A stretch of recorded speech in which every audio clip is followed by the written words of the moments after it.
மூன்றாவது செய்தியாக மகாகவி, தேசிய கவி, அமரகவி சுப்பிரமணிய பாரதி அவருடைய பிறந்த நாள் சமீபத்தில் வந்தது. இப்போ பாரதி இறந்து கிட்டத்தட்ட 100 ஆண்டு ஆகிடுச்சு. ஆனாலும் அவர் புகழ் குறையவில்லை. அவர் வாழ்ந்த காலத்தில் அவரை பெரிதாக கொண்டாடவில்லைங்கிறது உண்மைதான். அதற்கு தமிழர்கள், எழுத்தாளர்கள், கவிஞர்கள் அவரை தலையில் தூக்கி வைத்து கொண்டாடக்கூடியவர்கள் எல்லாருமே அந்த வருத்தத்தை ஒவ்வொரு மேடையிலையுமே பதிவு செய்துக்கிட்டு தான் இருக்காங்க. ஆனாலும் குறிப்பிட்டு அவர் பிறந்த அந்த சமூகத்தினால் அவருடைய புகழ் ஒரு பக்கம் மழுங்கப்படுகிறது, மறைக்கப்படுகிறதுங்கிறதையும் நம்ம வரலாறுல பார்த்துக்கிட்டு தான் இருக்கோம். சில எச்சைகள்னு தான் அந்த வார்த்தையை நான் பயன்படுத்துறேன். சில எச்சைகள், அவர் யாரு, அவருடைய பெருமை என்ன அப்படிங்கிறதெல்லாம் தெரியாது. ரோட்டில் ஒரு வயதானவர் போகலாம், அவர் ஒரு இளைஞரும் போகலாம். இளைஞர் பட்டதாரியா இருக்கலாம், கலெக்டரா இருக்கலாம், வயதானவர் சாதாரண தொழில் செய்யக்கூடியவரா இருக்கலாம். ஆனா மேகத்தில் பறக்கக்கூடிய காகத்துக்கு அதெல்லாம் தெரியாது. அது தன்னுடைய எச்சத்தை அது பாட்டுக்கு போட்டுட்டு போயிடும். கலெக்டர்னு தெரியுமா, இல்ல வயதானவர்னு தெரியுமா? அது போல சில எச்சைகள் இருக்காங்க. அவங்களுக்கு யார் என்னன்னு தெரியாது. தன்னுடைய முகம் பிரபலம் அடைய வேண்டும், தான் யார் என்று காட்ட வேண்டும் அப்படிங்கிற இதுல யாரோ தவறான வழிகாட்டுதல்னு சொல்லலாம், அல்லது ஒரு தற்பெருமைக்காக எதையாவது பேசுறது. அந்த மாதிரி யூடியூப் புரூட்டஸ் ஏற்கனவே அவர் ஒரு இழிப்பிறவி அப்படிங்கிறது நமக்கெல்லாம் தெரியும். அவர் ஏற்கனவே பல விஷயங்கள்ல அசிங்கமா பேசியிருக்கிறார். அவரை ஒரு பொருட்டாகவே நாம் கருதுவதில்லைங்கிறதும் ஒரு பக்கம் இருந்தாலுமே அவர் மகாகவி பாரதி குறித்து சில தினங்களாகவே தவறான கருத்துக்கள்லாம் பதிவிட்டு வராரு. அதுக்கு காரணம் சமீபத்தில் ஒரு மேடையில் சீமான் அவர்கள் பாரதியை புகழ்ந்து கொண்டாடி பேசியிருந்தார். இப்போ படைப்பாளர் சங்கமம் பாரதி குறித்து தொடர்ந்து அவதூறு கருத்துக்கள் வெளியிடுவதற்காக ஒரு கண்டன அறிக்கையை விட்டுருக்காங்க. செய்தி எப்படி பார்க்குறீங்க? நீங்க இது எங்கேருந்து தொடங்குது அப்படின்னா, இந்த விவாதத்தை தொடங்கி வைத்தது சீமான் அவர்கள். விஜில் அமைப்பு நடத்திய அந்த விழாவில் அவர் பேசினார். பாரதி எப்படி உண்மையிலேயே சமூக நீதிக்காக, சமதர்மத்திற்காக குரல் கொடுத்தான் அப்படிங்கிறதும், இவர்கள் கட்டமைத்த பெரியார் எப்படி சமூக நீதிக்கு எதிராக இருந்தார், ஜாதிய வன்மத்தோடு செயல்பட்டார், தமிழர்களுக்கு எதிராக இருந்தார் அப்படிங்கிறதெல்லாம், தமிழ் என உயிர் மூச்சாக இருந்த பாரதி எங்கே, தமிழை கொச்சைப்படுத்திய பெரியார் எங்கே அப்படிங்கிற கேள்வியெல்லாம் வைத்து பேசினார். அதை விட அவங்களுக்கு இந்த பிரிக் பண்ணுறதுங்கிற, இப்போ உங்கள் பாஷையில் சொன்னால் இந்த பெரியாருக்கே நெஞ்சில் தேய்த்த முள், அது மாதிரி சீமான் பேசியது எது அவங்களுக்கு ரொம்ப தைச்சது அப்படின்னா, நீங்கள் இவ்வளோ நாள் பாரதியை பிராமணன், அதனால தானே அவரை நீங்கள் சம்பந்தமாக என்ன வேணாலும் பேசலாம்.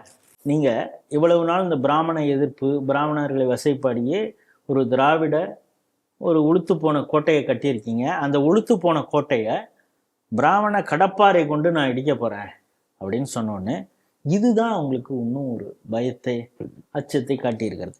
நம்ம ஒத்துக்கிறோமோ ஒத்துக்குள்ளையோ சீமான் பேச்சு கேட்பதற்கும் இளைஞர்கள் இருக்கிறாங்க. எப்படி விஜய் இப்போ ஈரோடு போகிறப்ப எத்தனை அவர் பேச்சை கேட்க வந்தாங்களா, அவரை பார்க்க வந்தாங்களாங்க. ஆனால் சீமானை பொறுத்தல அவர் பேசுறதை கேட்க தான் வந்தாங்க அப்படிங்கிறது தெரியுது. இது இளைஞர்கள் மத்தியில இந்த திராவிடத்தின் மீதான ஒரு அவநம்பிக்கை, அவங்கள பத்தின திராவிடத்தை இவ்வளவு நாள் கட்டமைச்சிருந்ததெல்லாம் காலி ஆயிடுமோ அப்படிங்கிற ஒரு அச்ச உணர்வு. அதுவும் அவர் பேசிய மேடை, இத்தனை நாள் சீமானுக்கு எதிர்ப்பாக இருக்கக்கூடிய அமைப்புகளே அவருடைய பேச்சு, இந்த பேச்சை ஆதரிக்கும் பொழுது இவர் யாருடைய குரலாக ஒலிக்கிறார் அப்படிங்கிற ஒரு பயம் அவங்களுக்கு வந்திருக்குது. இன்னும் அவர் பேசிய வீடியோ மிக பெரிய அளவில் ரீச் ஆனது அப்படிங்கிறது, ஈவன் நம்ம ஸ்ரீ டிவியில் அவருடைய அந்த வீடியோ போட்டது பெரிய அளவில் ரீச் ஆயிருக்கு அப்படிங்கிறது தெரியும். இதற்கு எப்படி எதிர்வினை ஆற்றுவது அப்படின்னா, நீங்கள் சீமானுக்கு பதில் சொல்லலாம். ஏன்னா இவங்க சீமானுக்கு இந்த பதிலெலாம் அவருக்கு எதிராக பல விஷயங்கள் சொல்லிட்டாங்க. என்னன்னா அவர் வீட்டை முற்றுகையிடுவோம் கிளம்புனாங்க, போலீஸு கடைசியில் அவங்கள திருவான்மையூர்லேயே தடுத்துருச்சு. அவர் அவருடைய தம்பிகளுக்கெல்லாம் அவர் பிரியாணியெல்லாம் ஆக்கி போட்டு அவனுக்கு கட்டையோடலாம் ரெடியாக இருந்தானோ. சரி, இவங்க போயிருந்தா போலீஸ் விட்டுருந்தா இவங்களுக்கு பிரியாணி கிடைச்சிருக்குமா, இல்லை கட்டையால அடி கிடைச்சிருக்குமான்னு ஏதாவது நடந்திருக்கும். ஓமதூரார் தோட்டத்தில் கூட மருத்துவமனை ஃபுல்லாக இருந்திருக்கும். தம்பிகளுக்கு அந்த வேலையை கொடுக்கக்கூடாதுன்னு போலீஸ் நினைச்சு சேஃப் கார்ட் பண்ணியிருக்கு. இவங்களும் நம்மளை காப்பாற்ற போலீஸ் வரும் அப்படின்னு தான் இவனுங்களே ஊழ உதார விட்டுட்டு இவனுங்களும் போராட்டத்துக்கு போனானு. ஸோ அது நடக்கலை. அதுக்கப்புறம் இந்த விஜயலட்சுமின்னு ஒரு அம்மா வச்சுக்கிட்டு, அந்த அம்மா அது அவங்களுக்குள்ளார பர்சனல், அது நமக்கு தெரியாது. அது எவ்வளோ தூரம் உண்மை பொய் அதெல்லாம் அவங்களுக்கு 2 பேருக்குமான வழக்கு. ஆனால் அதை வைத்து கொண்டு ஒரு கேரக்டர் அசாசினேஷன் அதை வந்து ஃபுல்லாக அவர் மீது பண்ணிட்டாங்க. அவர் போடா நான் இது மாதிரி பல விஷயங்களை பார்த்துருக்குறேன் அப்படின்னு ஊதி தள்ளிட்டு போயிட்டார். இப்போ அவரை இனிமேல் நேரடியாக தாக்க முடியாது. சரி, நீ யாரை கொண்டாடுறியோ அவனை திட்டுனா அந்த சமூகம் எங்களை ஒன்றும் பெரிய அளவு எங்களை ரியாக்ட் பண்ணாது அப்படிங்கிற ஒரு முடிவுக்கு அவங்க வந்துட்டு, நீ யாரை கொண்டாடுறியோ அவங்கள நான் இன்னும் அசிங்கப்படுத்துகிறோம், அதில் வந்து ஒரு சாட்டிஸ்ஃபேக்ஷன் எங்களுக்கு அப்படின்னு நினச்சிட்டு பாரதியை அசிங்கமாக பேசுறது. அவன் வந்து வேதியர்களுக்கு தான் அவன் அவன் உண்மையான அவன் சாதிகள் இல்லையடி பாப்பான்னு சொல்ல, சாதி பெருமை கூடாது அப்படின்னு தான் சொன்னார். அது நெல்லையப்பர் பதிப்பகம் தான் அதை மாற்றி பதிப்பித்தது அப்படின்னு. அதை விட நீங்கள் சொன்ன ஒருத்தவன், அவன் பேரை சொல்ல எனக்கு விருப்பம் இல்லை, இருந்தாலும் சொல்ல வேண்டியது இருக்கு. ஏன்னா அவன் நடராஜர் அந்த நடனத்தையே வந்து அசிங்கமாக பேசியவன். அவன் மீது 4000த்திற்கும் மேற்பட்ட சிவனடியார்கள் சிதம்பரத்தில் மிகப்பெரிய போராட்டங்களை நடத்தி புகார் மனுவாக கொடுத்தார்கள். அதன் மீதே திராவிட கட்சி வந்து திமுக வந்து பெரிய அளவு நடவடிக்கைகளிலே, மாறாக அவனை மேடையேற்று பரிசுகளை எல்லாம் கொடுத்தது. அவன் எவ்வளோ கொச்சையாக எப்படி கருப்பர் கூட்டத்தில் கந்த சஷ்டி கவசத்தை ரொம்ப கேவலமாக பேசுகிறாங்க, இதே போல் இவன் சிவனுடைய அந்த நடராஜர் அந்த நடனத்தையே அசிங்கமாக பேசியவன். அப்பொழுதே இந்த சட்டப்பிரகாரம் நடவடிக்கை எடுக்காத பொழுது இந்து மக்கள் வேறு விதமாக கிளர்ந்து எழுந்திருந்தால் அவன் தொடர்ச்சியாக இதே போல் பேசிகிட்டு இருக்க மாட்டான். அவன் இன்னும் ஒரு கட்டத்துக்கு என்ன போகிறான்னா, தொடநடிங்கே பாரதியார் அவர் பயந்துக்கிட்டு தான் போய் இதுக்கு போனார், பாண்டிச்சேரியில். இப்போ நேதாஜி அவர் ஜப்பானுக்கு போனார், ஜெர்மனில் இருந்தார். இப்போ திருச்சி சிவா பேசினார்ல, செண்பகராமன் பிள்ளை ஜெர்மனியில் இருந்தார். இப்போ இந்தியா பிரிட்டிஷுக்கு பயந்துட்டு ஜெர்மனியில் இருந்தாரா? அங்கேருந்து கப்பலை எடுத்துகிட்டு வந்து இங்கே குண்டு போட்டவர் தானே எம்டன் கப்பல். அதுக்கான அங்கே பிரெஞ்சு ஆட்சி இருக்குது, அங்கே தப்பிச்சு போகிறதுக்கான ஒரு வாய்ப்பு இருந்தது. இன்னும் சொல்லப்போனால் அங்கே தான் அப்பொழுது வாவேஸ் ஐயர் இருந்தார். அவர் அங்கே வந்து தான் வாஞ்சிநாதனுக்கு பயிற்சி கொடுத்தார், துப்பாக்கி சுட பயிற்சி. நீலகண்ட பிரம்மச்சாரி அங்கே வந்து தான் செண்பகராமன் கொண்டு வரக்கூடிய ஆயுதங்களை வைத்து இந்தியா முழுக்க மிகப்பெரிய கிளர்ச்சியை தோண்டுவதற்கு, ஆயுத கிளர்ச்சியை தோண்டுவதற்கான ஏற்பாடுகள் அங்கு செய்யப்பட்டது. இந்த ஒரு மண்ணும் தெரியாமல் அரவிந்த் ஆசிரமத்தில் உட்காந்து கஞ்சா குடிச்சிக்கிட்டு இருந்தார். அப்போ தான் அவர் பல கவிதைகள்லாம் எழுதினார். அதுக்கப்புறம் ஹோட்டலில் சாப்பிட சொன்னாங்க, அங்கே பில்லு கொடுத்தோடனே அவர்கிட்ட கொடுக்க காசு இல்லை. அப்பொழுதுதான் தனி இந்த ஜகத்தை அழித்திடுவோம், தன்கிட்ட காசு இல்லாத வந்து அந்த ஆளை அப்படி சொன்னான். அப்படி எழுதிய பாடலை வந்து அவர் வந்து பாண்டிச்சேரியில் எழுதினாரு, ஹோட்டலில் காசு கொடுக்காம எழுதினாரு. அப்படிங்கிறப்ப இது எவ்வளவு ஒரு கீழ்த்தரமாக, அதாவது பாரதியின் மீது அவ்வளவு ஒரு கீழ்த்தரமான எண்ணம். இன்னொன்று இந்த மதிமாறன்கிறவன் என்ன சொல்கிறான்னா, அவர் வந்து ரொம்ப கேவலமாக தலித்துகளை வந்து எழுதினாரு, ஈனப்பறையர் அப்படின்னு ஒன்று எழுதியிருக்காரு. அப்படின்னா இனப்பறையோடும் வாழ்ந்தோம் அப்படிங்கிற ஒரு வரி வருது அந்த இதில். அப்படின்னா இவங்க பறையர்களை அவர் என்னவாக நினைத்து எழுதினார், ஈனப்பறையர் என்று எழுதிவிட்டார் அப்படின்னு. இது பல வருஷத்துக்கு முன்னாலேயே நம்ம அமைப்பில் இருக்கக்கூடிய மா வெங்கடேசன் அவர் அந்த சமுதாய, அதாவது இவங்கெல்லாம் என்னன்னா அந்த சமுதாயத்துக்கு இவன் தான் பேசுவான். ஏன்னா இவங்க என்ன நினைப்பாங்க, அங்கே இருக்கிறவனுக்குலாம் அறிவு கிடையாதுப்பா, உனக்காகலாம் நாங்கள் தான் பேசுவோம். இவனு எப்பவும் ராமசாமி நாயக்கர் ஏன் சொல்கிறாருன்னா, தலித்துகளுக்கு அங்கே படித்த அம்பேத்கரே இருந்தாலும் சரி, இரட்டைமலை சீனிவாசனே இருந்தாலும் சரி, இன்னும் இங்கே சகஜானந்தர் போன்றவர்களாக இருந்தாலும் சரி, இங்கே யாரெல்லாம் பெரிய பெரிய நில சுவாந்தாரர்களாக கூட பறையர் சமூகத்தை சார்ந்தவர்கள் இருக்கிறாங்க, பெரிய அரசியல் தலைவர்கள் ஆளுமைகள் MC ராஜா போன்றவர்கள் இருந்தாலும் அவங்க பேசுறதெல்லாம் அவர் பேச்சுக்கிட்டு, ராமசாமி நாயக்கர் அத்தாரிட்டி அவர் தான். அதே மாதிரி நாங்கள் நடேசனார் உனக்காக என்ன பேசினார் அதுதான் முக்கியம். அதே மாதிரி இவனுக்கு என்னன்னா அவங்களுக்காக நாங்கள் தான் குரல் அப்படின்னு அவங்களுக்கு. அதுக்கு மா வெங்கடேசன் அப்பொழுது ஏன் ஈனப்பறையர் என்று சொன்னார். அந்த ஈனம் அப்படிங்கிறதுக்கு தமிழில் என்னென்ன சொல்லறாதில் என்னென்ன மீனிங்லாம் இருக்குது.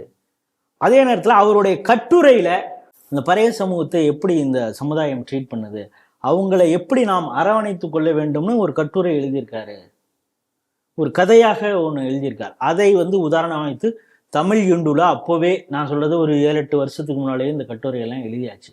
இப்போ இவனு ஏதோ புதுசாக இந்த இளைஞர்கள் ஜென்சிகளுக்கு புரியறது மாதிரி புதுசாக இவனு சொல்கிறானோ. அதாவது எப்போவுமே இந்த பிறப்பக்கும் எல்லா உயிருக்கும் அந்த வரியோட நிறுத்திடுவாங்க. அதே போல ஈனப்பறையர் என்று சொல்லிவிட்டார் பாரு. அதுக்கு பிறகு என்ன சொல்லியிருக்காரு, அவருடைய கட்டுரையில் என்ன சொல்லியிருக்காரு அப்படிங்கிறதுலாம் இல்லை. இப்போ நீங்கள் சொன்னது மாதிரி இது குறித்து சென்னை படைப்பாளர்கள் சங்கம் என்ன சொல்லியிருக்காங்கன்னா, பாரதி பெயர்ல விருது, பல்கலைக்கழகம், பாரதியார் பல்கலைக்கழகம்னே இருக்குது. தமிழக அரசு இப்போ அதை இது இப்போ டிஸ்மேண்டில் பண்ணிடுமா, அதை எடுத்துருவாங்களா, அந்த பேரை மாத்திருவாங்களா கேட்டிருக்காங்க. நீங்க போற்றக்கூடிய பாரதிய பெயர்லயே விருது கொடுக்குறீங்க, அந்த பாரதியோ அசிங்கமா பேசிட்டு இருக்காங்க. அதுவும் நீங்கள் போடக்கூடிய பொறையை தின்னுக்கிட்டு குலைக்கக்கூடிய ஒரு வேட்டை நாயாக இருக்கக்கூடிய இந்த மானுட பதர்களுக்கு நீங்க இன்னும் ஒரு கைது செய்யாமலோ கண்டனம் தெரிவிக்காமலோ இருப்பதற்கு காரணம் என்ன அப்படின்னு இவங்க கேள்வி கேட்டிருக்காங்க. பாஜகவிற்கும் சனாதன கொள்கைகளுக்கும் எதிராக இருக்கக்கூடிய சனாதனத்தை ஒழிப்பேன் அப்படின்னு உதயநிதி ஸ்டாலின் ஒரு மேடையில பேசினார். எங்க பேசினாரு? தமிழக முற்போக்கு எழுத்தாளர்கள் கலை அந்த இதுல தான் பேசினார். அந்த அமைப்பில் இருக்கக்கூடிய மதுக்கூர் ராமலிங்கமும் களப்பிரன், இவங்க கம்யூனிஸ்ட் கட்சி சேர்ந்த அவங்க வந்து உங்களுக்கு பெரியாரிய சிந்தனையாளர்கள் நீங்க இருக்கலாம், ஒரு விஷயத்த சொல்லணும், பொய்யை விட பாதி உண்மை ஆபத்தானது. பாரதி குறித்து ஒரு சில விஷயங்கள் ஏதோ நீங்க தெரிஞ்சு வச்சுட்டு ஏதோ பேசலாம், அதை விட ஒட்டுமொத்தமாக அவர் மீது சாயம் பூசி இவர் இப்படித்தான் அப்படின்னு அவர் இருந்த காலத்தோடு பொருத்தி பல விஷயங்களை பார்க்க வேண்டும். ஏன் அந்த வார்த்தைகளை அவர் பிரயோகம் பண்ணாரு, ஏன் அந்த பாடல்களை அந்த நேரத்தில் எழுதினாரு அப்படிங்கிறதெல்லாம் பார்க்கணும். பாரதியாரை போல அவர் சார்ந்த சமுதாயத்து இருந்தாரு, அப்புறம் மன்னர்களுக்கு எதிராக அவர் எப்படியெல்லாம் இருந்தார், குரல் கொடுத்தார். எட்டயபுரத்து இதே அந்த இதே வந்து சம்பளமே வேண்டான்னு சொல்லிட்டு வந்தார். அவர் இன்னும் இந்த ஒரு விஷயத்துல மட்டும் பாராட்டணும், ஆனா அந்த இதுலயும் ஒரு இக்கு வச்சிருக்காங்க. ஏன்னா நம்ம இப்ப 2 பேரும் சேர்ந்து பாஜகவுடைய பாசிசத்தை எதிர்க்க வேண்டிய நேரம். அவங்க தான் இது போன்ற ஆளுமைகளை நேருக்கு எதிராகவும் காந்திக்கு எதிராகவும் பேசக்கூடியவங்க. ஆனா முற்போக்கு என்னன்னு சொல்லக்கூடிய பெரியாரிய சிந்தனையாளர்களே இப்படி பேசுவது நியாயமா, இது ஆபத்தானது அப்படின்னு இருக்காங்க. அவங்க எந்த விஷயத்துல சொல்ல வராங்கன்னா, அதாவது பல்லுபடாம அப்படின்னு. ஆனா அதுல ஒரு குறிப்பிட்ட ஒரு விஷயத்த சொல்லியிருக்காங்க, அது வந்து இந்த நுண் அரசியல் அப்படின்னு அவங்க ஒரு வார்த்தையை பிரயோகப்படுத்தலாம். அந்த விஷயத்த நானும் சொல்றேன். அது முற்போக்கு எழுத்தாளர் ஒன்று சொல்றேன். கர்நாடக இசையுடைய பிதாமகராக சொல்லக்கூடிய தியாகையர் இருக்கிறாரு. அவர் ராமரின் மீது பக்தி கொண்டு பல பாடல்கள் எழுதியிருக்காரு. ஆனா மன்னருக்கு அவர் அடிபணியவில்லை. அதிகாரத்தை நோக்கி அந்த அதிகாரத்தின் அழுத்தத்திற்கு அடிபணியாமல் தான் சார்ந்த பக்தி குறிந்து பாட்டு எழுதினாரு. கம்பரும் அப்படித்தான். இப்படியெல்லாம் ஒவ்வொரு நேரத்துல ஒரு ஆளுமைகள் இருந்துக்கான். நீங்க அவங்களெல்லாம் ஏதோ ஒரு சாயம் கொண்டு அசிங்கமாக எழுதிருவீங்களா, பேசுறீங்களா அப்படின்னு ஒரு நல்ல கேள்வியை கெடுத்திருக்காங்க. ஆனா அதற்கு பின்னாலும் அவங்களுடைய பாஜக எதிர்ப்பு அரசியல்லாம் இருக்குங்கிறது ஒரு பக்கம் இருந்தா கூட, இவர்களுக்கு இத்தனை நாள் முட்டு கொடுத்து கொண்டு இருந்த அந்த முற்போக்கு எழுத்தாளர்களே இப்பொழுது பாரதியை இது பண்ண உடனே இது பண்ணியிருக்காங்க. நம்முடைய கேள்வி ஒரே ஒரு கேள்விதான். பட்டிமன்றம் அது வந்து இப்ப வரப்போதில்ல, பொங்கல் சிறப்பு பட்டிமன்றம் நடக்கும். தீபாவளிக்கு நடந்தது, பல நல்ல நாள்கள்ல இதே போல பட்டிமன்றம் நடக்கும். அதுல சாலமன் பாப்பையா நடுவராக இருப்பார். ராஜா அப்படின்னு ஒருத்தர் பேசுவார், ராஜா பேசுவார். பாரதி பாஸ்கர், அதுக்கப்புறம் அந்த பர்வீன் சுல்தானா, இவங்கெல்லாம் பேசுவாங்க.